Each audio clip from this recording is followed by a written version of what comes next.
So for second grade, for the 2018-2019 school year, that looked like Jamal from down the street. So for math, the perennial grandfather of them all, some might disagree, but I don't care, to the rescue, Evan Moor. Mequan's been around forever. It's like your old faithful friend that no one ever really wanted to take out to prom or whatever, but she's so sweet, so nice, nothing glamorous or fancy. I had so much going on in our household. I just I puttered out.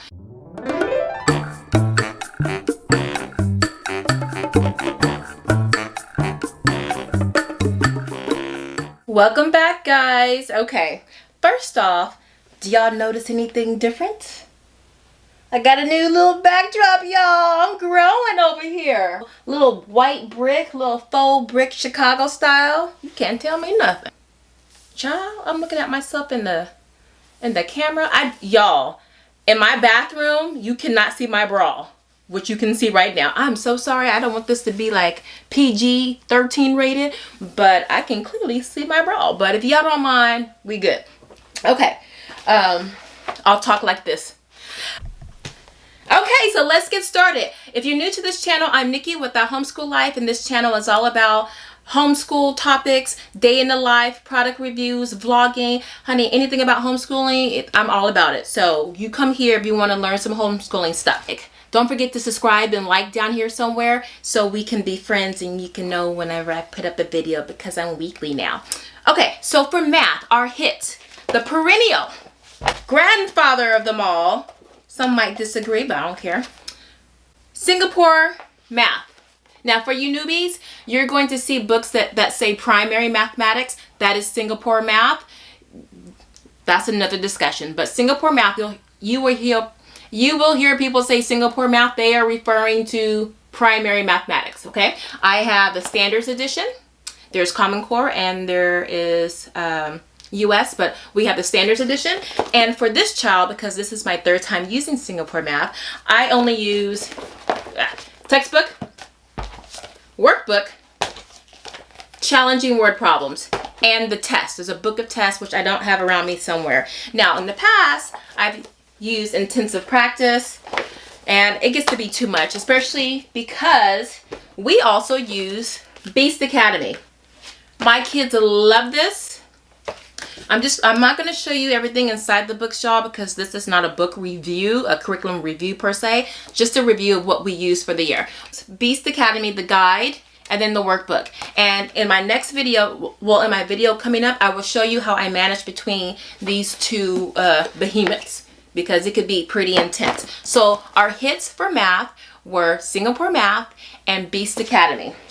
Oh, okay, and one more, Mequan. Mequan's been around forever. It's like your old faithful friend that no one ever really wanted to take out to prom or whatever, but she's so sweet, so nice, nothing glamorous or fancy. We love Mequan. I think I'm missing one or two books. Mequan, if you want to have something different than your typical worksheet, this is for you. It utilizes rods, Cuisinart rods, and I'll have a video on that. So the hits for math: Singapore math, Beast Academy, and Mequan. There are actually no misses in math for us. So moving on, let's do writing. So for second grade, I don't have a formal writing program. My goal is for writing to be fun for my children and to help them pull those thoughts, those lovely creative thoughts out of their head onto the paper. So it's very gentle. Now in the past, I've always used Brave Writer by Julie Bogart, which is great. It's fantastic. But since we're going into third grade, I wanted to introduce Mo gently to an organized way of writing. So without getting into a writing review, what has worked for us is teacherspayteachers.com. If y'all do not know about that website, y'all better get a clue. I'm on there almost every day. It's addictive. And Deanna Jump and Dee Dee Willis, they're very well-known teachers on teacherspayteachers.com. And that's it's a site you can go to purchase learning resources and materials. So we use this, and that works very well for us. And if you see here, You have a monthly lesson plan. And with this program, they use mentor books. And in another video, I will show you how to choose a mentor book, how to use it, incorporate that into your lessons. So for math, so for writing, it is, I didn't tell you the name, guys, did I? Second grade Writers Workshop.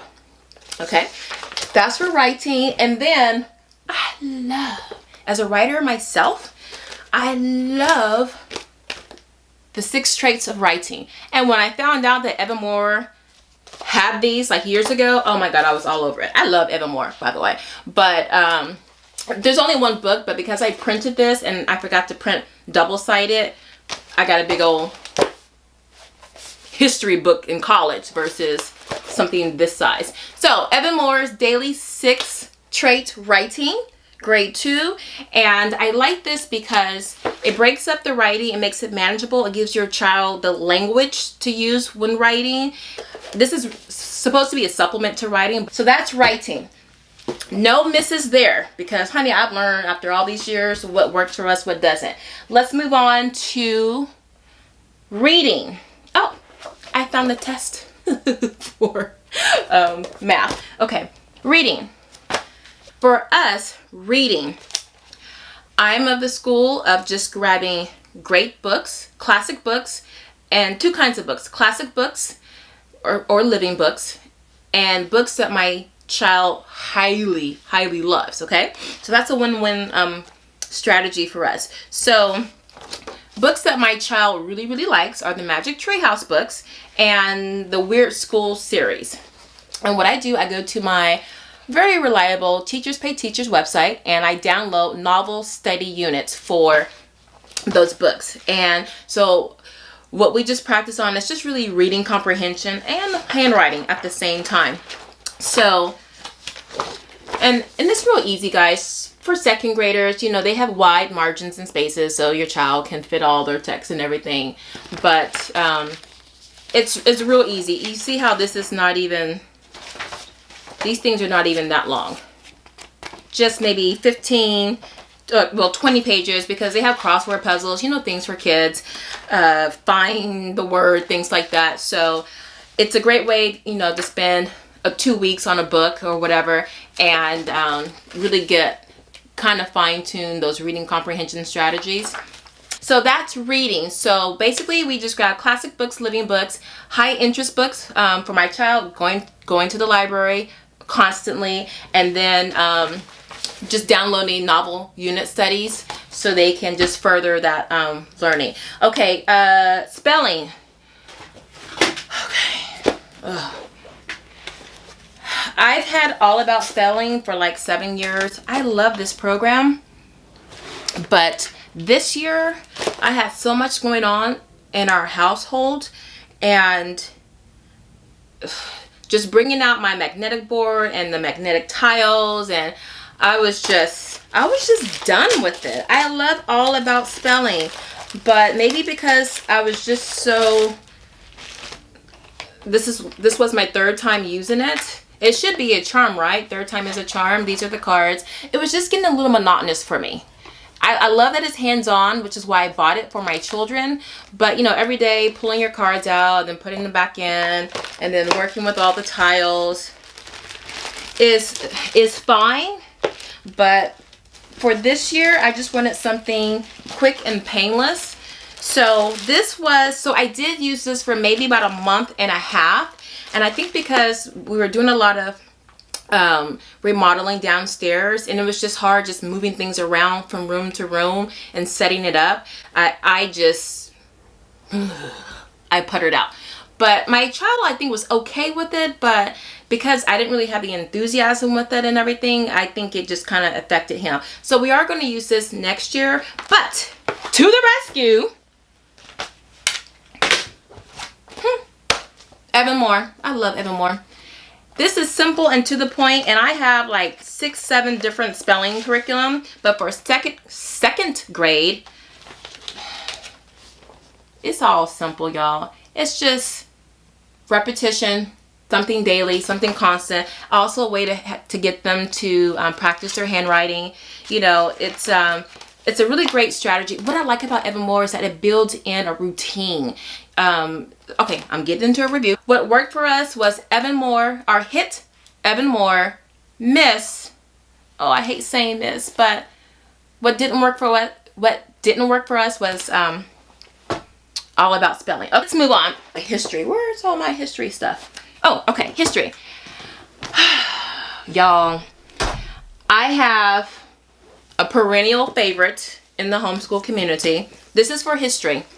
And of course, that is Story of the World. Cool. Ancient. This is the Ancients edition. And I used this with my first 2 kids. And I just skipped around with it. Oh, by the way, this is like the textbook. And then this is the activity book. The activity book I do like a lot.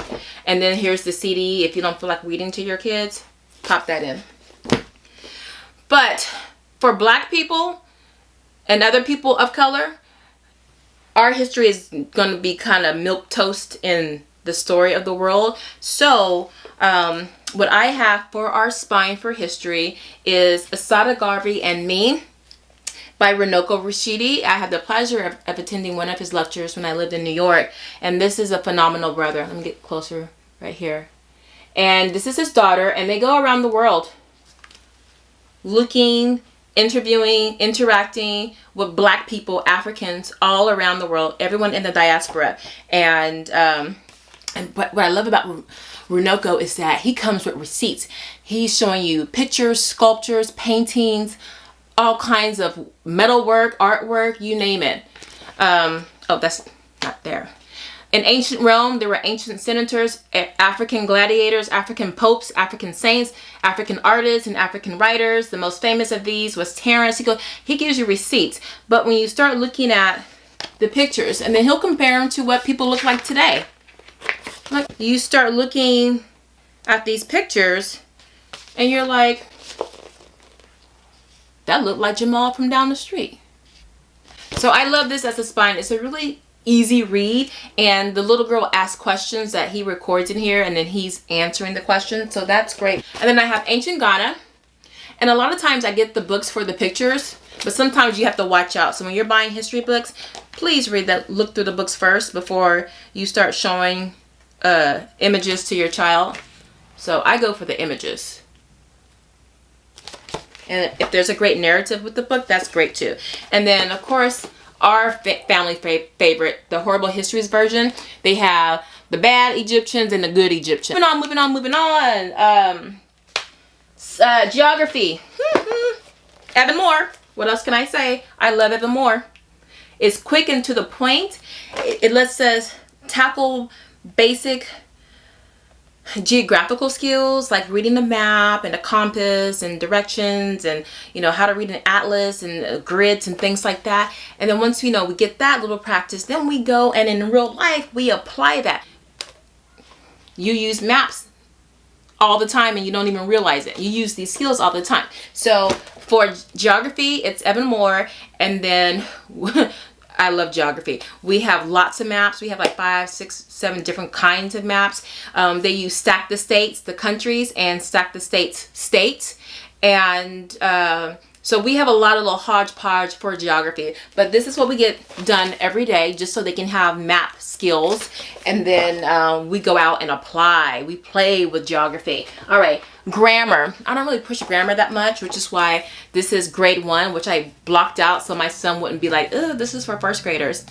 But I just wanted him to remember like his contractions and compound words. And we don't use a lot of the Evan Moor. We don't use every day. Most of them I use every day, but some of them I don't. I just pull out when we're going somewhere and we're going to be gone for a while. Or I find that, something, they keep making a mistake with one thing, then I'll pull that out. So there you go. You can use Evan Moor in lots of different ways. Phonics. Phonics, I have lots of programs on phonics. This I got just so he can do on his own. So it's not so much teaching phonics, which I do. It's teaching independence now. And what I like about Evan Moor is that there are routines built into these books. So after a while, your child start seeing a pattern of what keeps coming, and then they can, you know, start working independently. So I think that's an important trait to have with your kids, or to teach, is to a slow drip system to get them working on their own, and then they can build up their confidence that they can do these things. Okay, so for phonics, you know, it's not the best phonics. I think it's bare bones. It's to the point, but because it's every day and there's a routine, there's a consistency with it, with the pattern, the kids really quickly build, you know, a good little foundation. So that's Evan Moor. And then last but not least, well, almost last, okay guys, I'm almost at 20 minutes. Science. Okay, so I outsource a lot of science classes, but we do some science at home. We used to do these, but I got so many of these, and guys, this is a subscription service, so you get a monthly kit of science projects to do, or experiments, and they were weak, they were whack. It looked like stuff they got from the dollar store. And we love the series and the show, but the Magic School Bus was a miss for us. So for science, a miss. And I didn't do a hit or miss for the other stuff, but y'all can tell from what I was saying. Mostly everything I showed you was a hit, okay? And this is a great book. So it kind of goes along with our history, and this is especially good if you're of the school of incorporating as many subjects together while you're learning. So if you're teaching history, geography, you can do science at the same time. And then if you have them write something about this or read a book about it, then you're getting all the other subjects worked in at the same time. So they have really cool science projects from all the different parts of the world. So this is cool. And then finally, I was trying to keep this video under 20 minutes. Okay. References. You gotta have references. I know it's old school. Everybody's got Google and Siri and Alexa, but we got DK and Webster's. So this is, if you can't see it, but I got tape all around here. This is our children's dictionary. Now this baby is heavy. I think I weighed it last time and it was like 9 pounds or 8 pounds. It's heavy. So my second grader doesn't really like to use this a lot because it's heavy. So, wait, listen to this. Did you hear how heavy that is? So, I let him use this one. It's a little bit babyish, which is fine, because he's not that great of a speller. So, if he needs to look something up, it's pretty easy for him to find his way around this dictionary. So Usborne, UK, they have some great stuff. And then, of course, a thesaurus, because it's never too early to learn antonyms and synonyms. And this is Webster's, you know, the granddaddy of reference materials. That's the children's thesaurus. And then an atlas that kind of goes with our geography, and that goes hand in hand. And this is National Geographic. And this is the United States. I have the world one. I don't know where it is right now. It's probably in someone's room behind their nightstand. All right, so that's it. I try to keep it really short, but you know, I get really long-winded. But thank you so much for hanging with me. This was our second grade curriculum for the year 2018-2019, the hits and the misses. So all you really need to know, the two things that did not work for us was all about spelling. Right now, we are going to use it next year, but just for circumstances, it didn't work for us. And the Magic the Magic School Bus monthly subscription, the experiments were just too cheesy and not even worth the cost. Everything else was a win. I'll leave some links down below. I hope that helped you out. Hey, honey, you want to come in and say hi? No, you know where my iPad is. Do I know where your iPad is? Well, if you come and say hi, I'll tell you where it is. Where do I stand? Anywhere? I know it's kind of crowded. Here, I'll turn it around. Look. Hi. Can you see the camera? Yes, I can. Okay. So, I'll come out. It's on my bed. Okay, so I hope that gives you a little insight into what we use for second grade, what worked, what did not work, and I hope that gives you some ideas on what you might want to use for your child going for your rising second grader. If you have any questions, leave them down below. I do read those comments, and look be on the lookout for more of my videos. I'm doing lots of in-depth reviews on each of the subjects that I covered here today. That way you can really know how I use these materials and why, so you get more nuanced, information to help you make a decision before you spend your hard-earned money. Because y'all know curriculum, that's like going into Costco or Target, Walmart. All your money is gone. So with all that said, this is Nikki with That Homeschool Life. Do not forget to hit the subscribe button. That's very important. That way you'll know every time I put up a new video, and I have a lot of videos in the pipeline coming out this week. Lots of curriculum reviews, a lot, because I know this is the time when people just start thinking. I know some of y'all started back in January, but this is the time when a lot of people are starting to think about what they're going to use for the fall. So anyway, I love you guys. Thank you for checking this out, and I'll see you on the next share. Bye-bye.